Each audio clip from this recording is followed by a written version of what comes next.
It started with a blog post and ended in one of the strangest and most terrifying stalking cases the FBI had ever seen.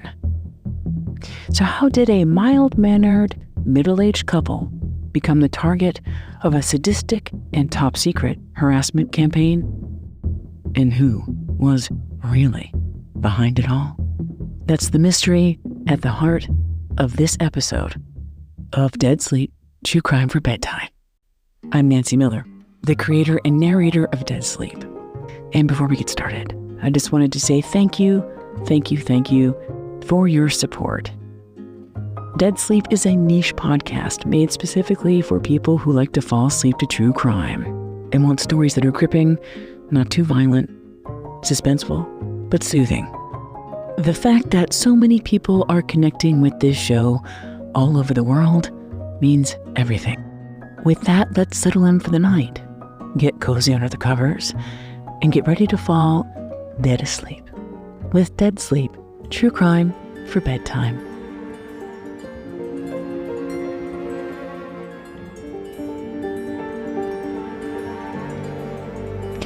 It was August 2019. Ina Steiner started her workday as usual and checked her email. She worked from home with her husband in a town called Natick, a suburban enclave just outside of Boston, Massachusetts. Natick was more of a small town than a suburb. It was cozy and quiet, with red brick buildings, 200-year-old homes, a place you go in the fall to drink apple cider and watch the changing leaves. Marathon runners know Natick as Mile 8. It's a town they passed through early in the Boston Marathon route. But in crossword puzzle circles, Natick is a notorious dead end. A proper noun, so specific and obscure, it's an unguessable answer. No reasonable person would possibly know it. So in crossword nerdland, a Natick is short for a puzzle that's made to be unsolvable. A mystery created for one purpose and one purpose only: to drive someone mad. The first maddening clue that something was wrong in the life of Ina Steiner that morning in August was found in her email inbox. As the editor and reporter of a newsletter and website called E-Commerce Bites, Ina was used to getting hit with spam. But these emails were different. A deluge. Email after email from the weirdest places, hardcore porn sites, the Communist Party, even a site called the Temple of Satan. Ina was confused, but moved on with her day. Those spam emails were like a little jolt, just enough to make Ina wonder if someone was messing with her. Whoever it was jarring, but not threatening. Ina had no idea that those emails were the beginning. Phase 1 of what will prove to be an elaborate and strategic stalking and harassment campaign designed to terrorize her, destroy her, personally and professionally. At the time, Ina and her husband David had no idea they were even being stalked. Why would they? Statistically speaking, Ina and David didn't fit the profile of individuals usually targeted by stalkers. According to research gathered by the Stalking Prevention Awareness and Resource Center, of the reported 13.5 million people stalked per year in the United States, the majority of them are young, between the ages of 18 to 24. In most cases, the stalker was someone the victim knew, an ex-partner or a coworker. Ina and David were older, in their late 50s and early 60s. They didn't have any ex-partners. They'd been married for 30 years. They had no coworkers. Since the late 90s, they'd worked together, a two-person operation, running a niche business website called E-Commerce Bites. It had been around for 20 years. Even the name was super 90s. That's e-commerce bytes, B-Y-T-E-S. Ina was the words person, editor and reporter. David was the publisher, which meant he ran the business side.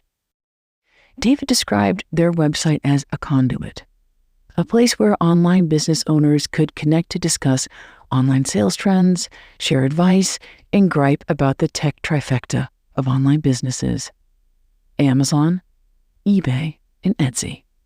In Ina's decades-long career, she'd never been pranked with gross spam. Who could it be? Ina wouldn't have to wait long for the next clue.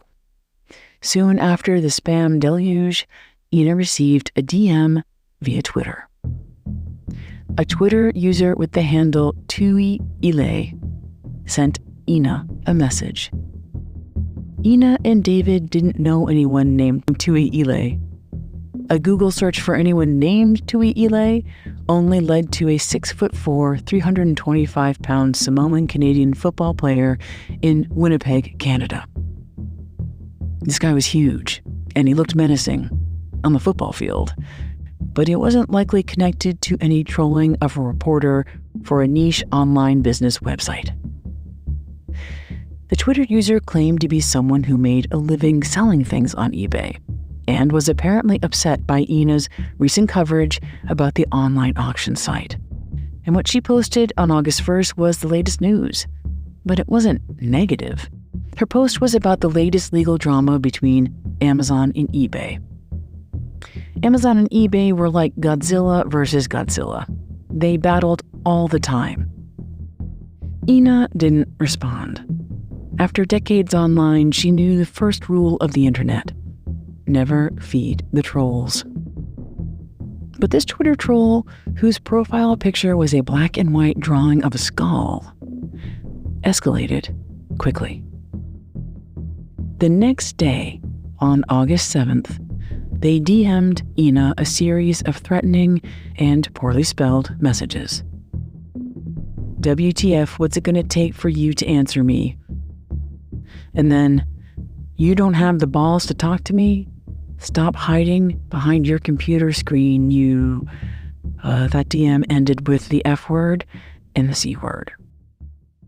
The insults and harassment were unnerving, but it was all happening online, so it felt removed. At least this guy didn't know where David and Ina lived. Then, they learned a neighbor had received some strange mail. It was Hardcore Porn, a magazine, with this neighbor's address, but with David Steiner's name on it. Then, a mysterious phone call. Someone had left a voicemail about a special delivery. When David called back, the person on the phone said they worked for a biological supply company, and they had an order here for David and Ina Steiner, and they wanted to let them know if they wanted their wet specimen delivered, they'd need to fill out some special paperwork. The Steiners had no idea what they were talking about. What wet specimen? The person on the other end explained. The wet specimen scheduled for delivery was a fetal pig. The kind of sample used for dissection that some of us might remember traumatically from high school biology class. Ina and David declined the delivery and called the police. This stalker suddenly appeared to be everywhere at once. When the police arrived and they tried to explain the rapid-fire series of events, another package was delivered to their doorstep. The cop looked on as David and Ina cautiously opened the box. At first, they saw what appeared to be clumps of black human hair attached to splotchy beige skin.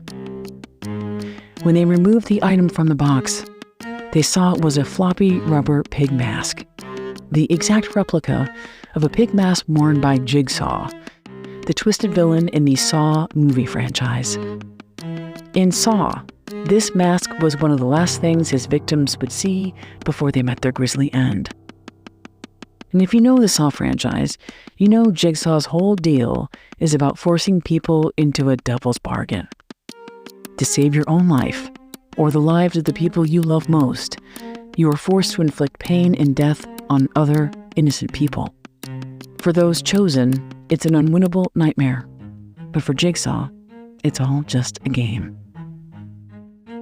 Police wondered if this too was a game. It was all so over the top and juvenile. It'd be funny if it weren't so disturbing. They wondered if it was neighborhood kids, a joke taken too far. Then another direct message from Twitter. In all caps, it read, "Do I have your attention now?" The Natick authorities assured the Steiners that they were taking this seriously. But they were a small-town police force, and it was hard to keep up with what seemed like an all-out assault. More bizarre deliveries followed. One package contained live spiders and insect eggs. Another was filled with live cockroaches. David and Ina discovered they'd been doxxed on Twitter, and someone had created a lurid post on Craigslist inviting people to their address for a sex party. On August 12th, 6 days after those first spam emails, the Steiners received another delivery. This package was addressed to David. Just David. When he opened it, he expected another gruesome gag gift. But this was a book. And when he looked at the cover, it was even more terrifying than any mask or pigs or spiders. The book was a guide to grieving, what to do after you've lost your spouse. David and Ina were still reeling from this veiled death threat when they received yet another delivery, again addressed to David. This one was flowers, a giant funeral wreath, with a message that read, "Sorry for your loss." Up until this point, David and Ina saw themselves together as targets. Now they understood. Whoever this was after Ina. This was somehow all about Ina.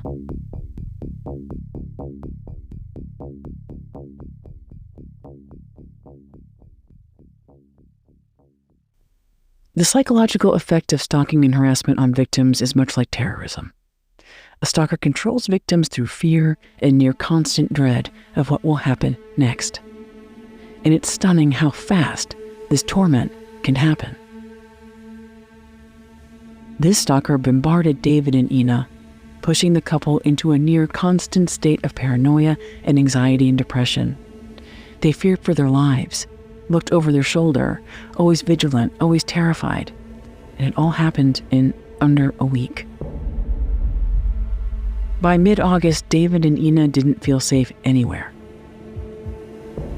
They slept in separate bedrooms, just in case if someone broke into their house, one of them stood a chance to escape and call the police. When they went anywhere, they felt like they were being followed. There was this van that appeared to tail them to and from their house while David and Ina would be out running errands. They weren't entirely sure they were being followed, but even if they were, they never were able to make out the license plate of the van. The police kept asking them if they had any idea who'd be behind this. They swore they didn't. David and Ina were the definition of a perfectly nice couple. David was bald with glasses, a snazzy dresser. For Sex and the City fans, he's a spitting image of Stanford Blatch. Ina was soft-spoken, with a classic silver bob and librarian-style glasses. Her reporting style was straightforward, no nonsense, but fair. Ina spent countless hours agonizing over who this could be. Who could possibly hate her so much that they wanted to destroy her? The day after the "Sorry for Your Loss" wreath, David happened to spot a car, one he didn't recognize, parked on the street near their house. He couldn't see who was inside the car, and he didn't know how long it had been there. Then the car suddenly pulled away, but not before David got the license plate number. Then he called the police. The cops tracked down the license plate number. It belonged to a rental car company in Boston.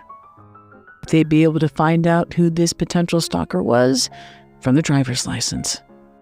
When the rental company sent them a copy of the driver's license, authorities were surprised. The alleged stalker wasn't some freaky, creepy local guy.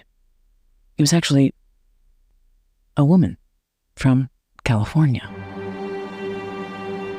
According to her driver's license, she was young, in her 20s, Caucasian with brown hair and blue eyes. Statistically, she looked more like someone who'd be the target of a stalker, not the perpetrator.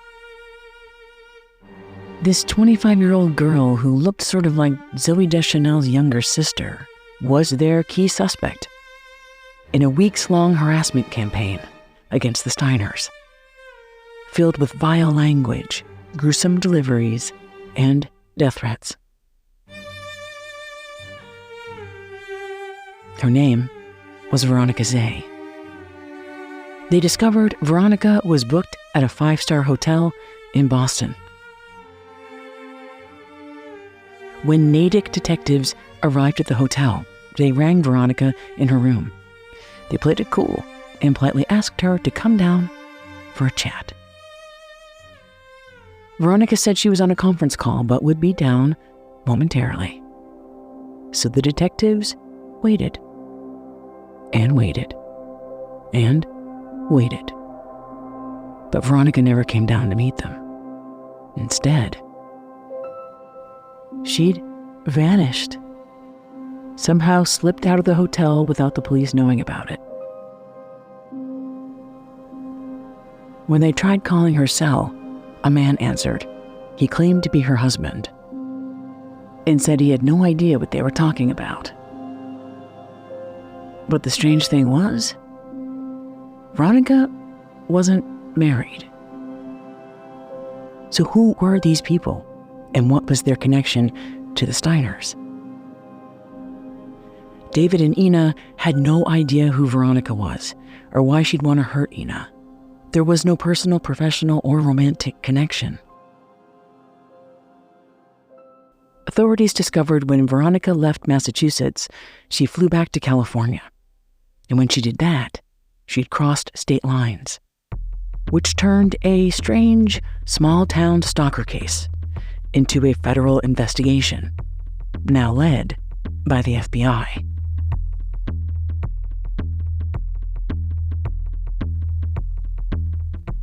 Veronica was a strange stalking suspect. No connections to the Steiners, no prior record. She was a recent college graduate whose brief resume included a job working at an amusement park.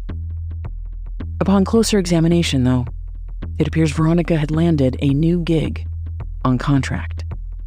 Her title was Intelligence Analyst, and she worked in the security department of one of the largest Fortune 500 companies in the world, an online auction site called eBay. So who at eBay would want to destroy Ina? Ina and David had no idea. She'd written about eBay hundreds, even thousands of times across her newsletter and blog for decades. Most of it was granular inside baseball news. She didn't have any trade secrets. She didn't have any enemies. And if she did, eBay was a multi-billion-dollar corporation with more than 11,000 employees. How would she begin to guess who was behind it? Or why?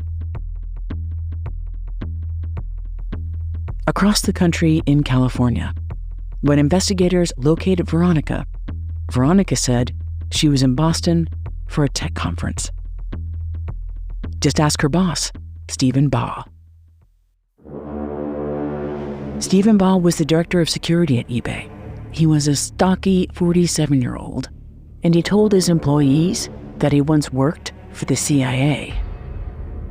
So he knew all about surveillance and special ops, and he assured investigators they had this whole thing backwards. They were actually trying to help the Steiners. They were there to assist them with what he said, was a strange campaign by an eBay seller who was unhappy with Ina Steiner's coverage on e-commerce bites. And by the way, he wanted them to know these Steiners weren't entirely innocent. They were actually on eBay's list of POIs, that's persons of interest. These are people that the security team identified as a potential risk for eBay, that the Steiners, through their website e-commerce bites, intentionally targeted eBay, trying to undermine the global company's reputation. They had documentation, they said, of tweets and posts that were inappropriate and destructive to eBay as a company. Nonetheless, they were there to help the Steiners. They wanted to get to the bottom of this case.